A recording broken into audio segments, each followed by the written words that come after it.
Assassin's Creed has a long history of taking a creative license when it comes to its retelling of historical events and the back support of your average hay bale.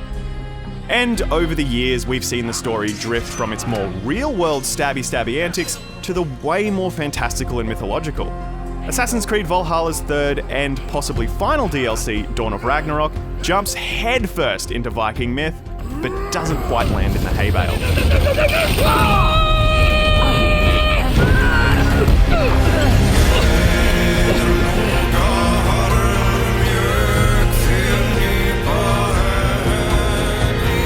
Fresh from climbing all over sacred landmarks and turning people into pincushions, Eivor receives a vision of Odin or Havi that sends them back to Volca for the most intense nap of their life.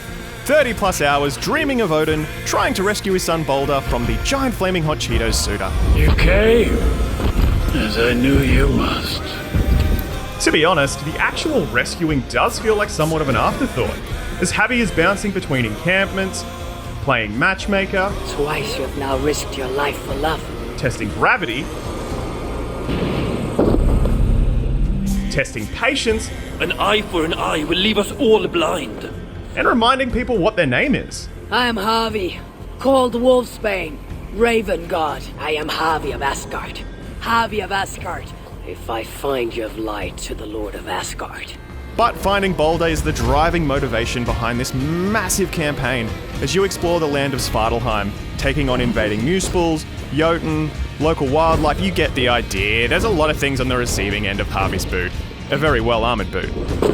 Aside from your usual Valhalla weaponry, you're gifted the Huda Rip, a bracer that gives you magic powers.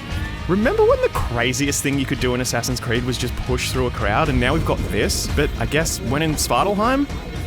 My favourite powers were the power of Jotunheim, which disguises Havi among giants and lets you teleport short distances, and the power of the Raven, which just straight up turns you into a bird.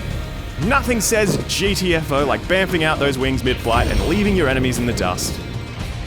There are 5 Huga powers to collect, but you can only have 2 in your roster at any one time, and they only last for a short period before you have to refill them. And if you want to swap out powers, you need to hunt down an enemy with that particular power in order to equip it. You can refill Huga fairly easily though, either by killing things and taking theirs, giving up a portion of your health at shrines, or just running up to these big old magic flowers. On one hand, I get why these restrictions are in place, but even without using Huga, Odin's still a massive tank in his own right, especially if you're taking advantage of armor runes and weapon upgrades. Forcing these limitations doesn't make the game any more challenging, it just means having to mess around to get the job done. The majority of your time not spent in combat or swapping magical powers is spent traipsing around the massive map on foot, in bird form, or on the back of a reindeer that should definitely be getting paid more. Aside from the addition of the Huga abilities and some very snazzy armor, Dawn of Ragnarok doesn't offer any other new ways to interact with its massive world, which for the record is gorgeous.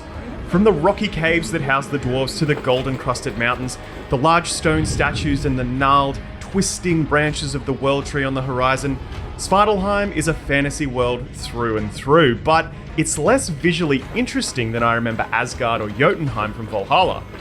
And I think a big reason why is the size of the map. It's just too big, with not enough in it to make it feel lived in. And I hear you. Oh, really? You're complaining about an open world RPG's map being too big? Yeah, I am. Also, this isn't a call and response deal. Shh. I loved Assassin's Creed Valhalla and have thoroughly enjoyed all the extra content Ubisoft has been throwing at players since, but when I look back at my nearly 40-hour playthrough of Dawn of Ragnarok, I struggle to remember anything that really grabbed my attention, that made me straighten my bent pipe cleaner of a spine and think, oh, whoa, that is so cool.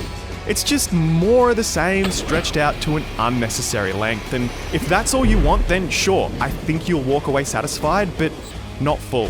I sure didn't. This had better work. Pass. What of your eyes? Are they mended? Getting there. Recovering. Thank the gods. You are welcome.